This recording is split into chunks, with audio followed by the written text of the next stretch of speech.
National parks do not preserve what the West was, they preserve a West which never was. The entire national park system has been presented to Americans as a patriotic conservation project for a virgin wilderness, a showcase of nature in its primeval, untouched state. But this is a complete illusion. Cantor continues, these landscapes were inhabited, their features named, their forests utilized, their plants harvested, and animals hunted.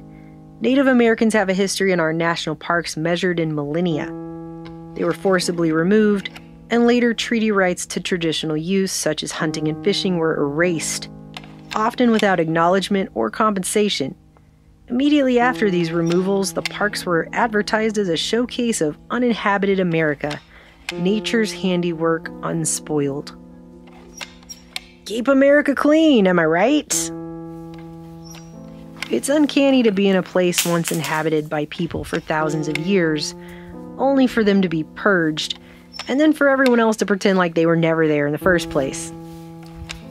Uncanny how you can't shake the feeling of being watched the whole time you're playing on the playground. While the pioneers fought for their lives and their hard-won land, speculators living in splendor in the eastern cities had their eyes on these rich new areas, and by political and financial power were able to seize or acquire legal rights to land they had never seen.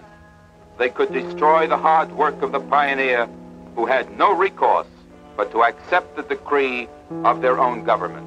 And today the U.S. government owns the majority of Oregon. In fact, the government owns 47% of all land in the West. The civilizing of the Wild West can be typified in this iconic 1872 painting by John Gast, titled American Progress. It depicts the goddess Columbia, adorned with the Star of Empire on her forehead, carrying the line of the telegraph and leading settlers westward by trains and in covered wagons, driving the Indians at Buffalo out of the picture. As manifest destiny, a concept embodying the 19th century American drive to remake the Wild West in the image of the American East, takes hold. Back in 1963, historian Frederick Merck wrote that Manifest Destiny was born out of a sense of mission to redeem the old world by high example, generated by the potentialities of a new earth for building a new heaven. How many people ever notice the goddess is carrying a school book under her right arm? Quite a fancy way of dressing up imperialism. An imperialism that never stopped once America's borders were officially mapped. And yet, even still, the early beginnings of this now centuries-old history hardly ever gets seen for what it really was, what it really is, as a narrow slice of a very one-sided history continues to get plastered over the truth. As historian and author Roxanne Dunbar Ortiz puts it, the myth persists not for a lack of free speech or poverty of information, but rather for an absence of motivation to ask questions that challenge the core of the scripted narrative of the origin story. How might acknowledging the reality of U.S. history work to transform society? With heartbreak, but yet with stout hearts, the American pioneer overcame even the barriers erected by men, and won and settled new lands and made new homes westward. There are all kinds of these removals. They could all be termed as trails of tears. I think the Trail of Tears, I know it's an enigmatic sort of statement and title. I don't like it. It kind of avoids the harshness of that situation, doesn't it? It makes it kind of seem like poetry. It's not poetry. You are literally removing these people from their lands forever and taking away all they know and literally impoverishing them and placing them on a reservation where they have nothing and they are completely under the control of the U.S. government. This is the heritage which is America, a heritage drawn from many peoples, all of whom had one purpose, to build for themselves and their children a land of freedom from oppression and prejudice. Well, Sometimes they can see things that happened a long time ago. I think a lot of things happened right here in this particular hotel over the years. And not all of them was good. Broken treaties, buried history calling out silently just under the surface. And like Stephen King wrote and Kubrick flaunts in our faces on screen in The Shining, the Indian is everywhere in these parks, and hardly anyone sees or acknowledges them. Perhaps that's why Kubrick chose to put up so many Calumet cans on the Overlook's pantry shelf. Calumet is a noun, French, out of Latin, defined as a kind of pipe used by the North American Indians as a symbol of peace. To accept a calumet is to agree to the terms of peace, and to refuse it is to reject them. The calumet of peace is used to seal and ratify contracts or alliances. Calumet baking powder, however, is double acting.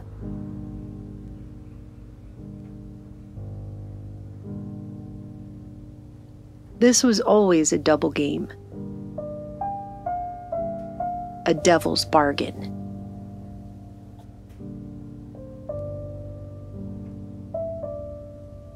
Throughout the main hallways of the hotel where the guest rooms are, the staff wing, and at the major exits, there are kitsch paintings of Native Americans here and there, every once in a while just watching in the background.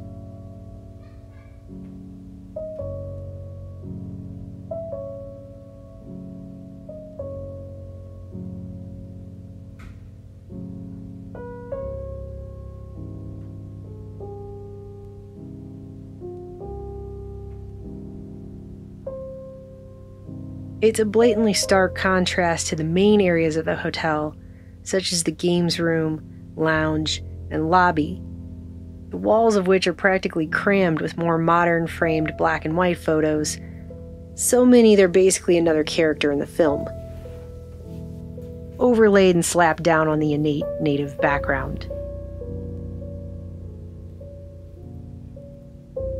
The thing that bugged me was that he was bringing all this up because he loved the GD Hotel so much.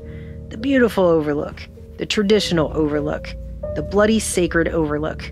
Well, I found a scrapbook in the basement. Somebody had put together all the less savory aspects of Ullman's Cathedral, and it looked to me like a little black mass had been going on after hours. Jack Torrance, from The Shining.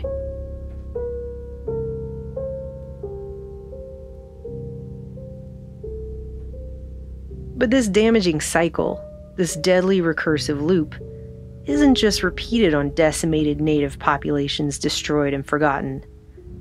This was just the beginning, a foundation. It's a repeating pattern so thoroughly woven into our society, we hardly notice it anymore. In the power structure, in the workplace, in the family, and cycles of abuse handed down and perpetuated generation after generation. And within the individual, who suppresses his or her own identity in order to kiss ass and climb the social ladder in a desperate act to belong, until people don't even know themselves anymore, if they ever did in the first place. This is a society that has so much food in the pantry it could eat a different menu every day for a year, and yet it eats its own. A uniquely American story.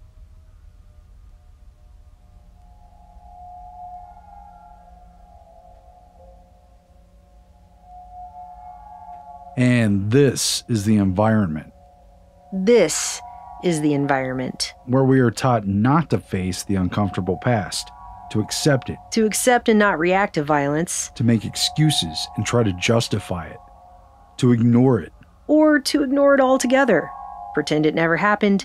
Pretend it never happened and dutifully go about our day. The social norms are set within a certain parameter. A certain boundary. And if you want to get anywhere in this society, you better stay within the lines. You better see only what you're taught to see. And keep your eyes wide shut. And keep your eyes wide shut to everything else. To silence that little voice inside. picking up on all the warning signs and practically screaming at us that something ain't right here. See? It's okay. We saw it on the television.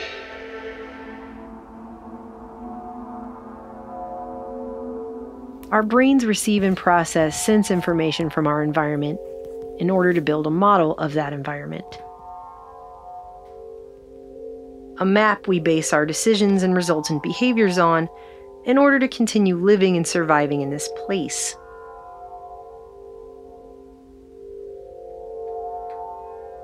But the map is not the territory.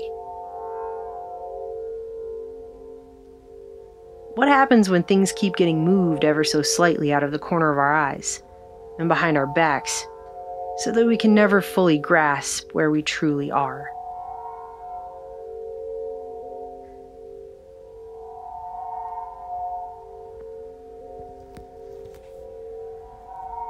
And that's the maze we're all trapped in. The maze that exists, but doesn't exist, in the Overlook Hotel.